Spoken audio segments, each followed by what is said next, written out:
పాపము కర్మతః పాపం, పుట్టుకతో వారు పాపులు, వాళ్ళ క్రియలు బట్టి పాపులు. ప్రతి ఒక్కరు కూడా, ఎవరు లేరు, ఒక్కరు కూడా లేరు, అందరూ పాపం చేసి, హల్లెలూయా, అందరూ ఈక్వల్.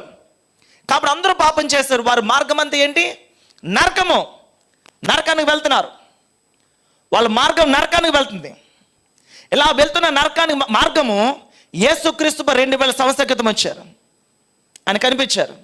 మన మార్గము నరకానికి వెళ్ళిపోతుంది. ఇప్పుడు ప్రభు అన్నాడు, నువ్వు నా వైపు తిరిగితే నరకాన్ని తప్పించుకోవచ్చు అని ప్రభు చెప్పాడు. ఇప్పుడు యేసు ప్రభు నరకాన్ని పంపిస్తున్నాడా? పంపించట్లేదు. మన మార్గమే నరకము. మన ఆలోచనలు, మన పనులు, మన మాటలు, మన ప్రతి క్రియ, చిన్న అబద్ధం కూడా.